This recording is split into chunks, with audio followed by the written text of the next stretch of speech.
Hey ChatGPT, I just had an idea for a weight save. What if I remove the front brake and put a fixed hub at the back? What do I need to adjust? How far can I go in 8 more hours? How does that compare to my previous times? Can we run through a model at camp? What am I saying? Too excited. There's only 6 people in the world that have been cycling in Antarctica.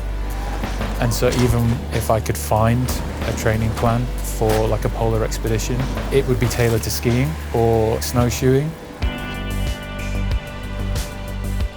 In November this year, I will attempt to be the first person to cycle solo and unsupported from the edge of the continent of Antarctica to the South Pole. From my kit list, can you give me some ideas on how I can cut weight? Absolutely. Swapping out zipper pulls for lighter microcord is a classic weight trimming move. And for the toothbrush, shorten the handle. Every gram counts. ChatGPT helped me almost as like an expedition assistant and researcher. This is my last chance to refine my setup and test myself. I put some dead weight to make the training a little bit harder. We'll see how long it is before I regret that. I need to be proficient in cold weather, pull the sled in difficult situations, minimize the weight I'm taking, and I could have different coaches for all of these. That was why I started using ChatGPT, because I was like, wow, it can help me design like a full cohesive plan. My stove is my lifeline.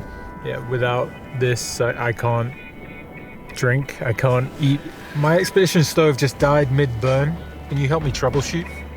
Warm the fuel line and bottle. Use your hands and jacket. Now reprime and relight. There we go. I'm not always positive. I'm not always optimistic. Some of the lows I've experienced, sometimes I think, how am I ever going to come back from this? But the highs are so high, it's unimaginable. Final distance was 34.5 kilometers, and we made it. Please log, thank you. The answer to the big question of why I'm doing this is to push past my own limits. Maybe Antarctica is my limit. Maybe in that vast wide desert, I will find my ultimate limit. How do you know what's achievable until you've tried?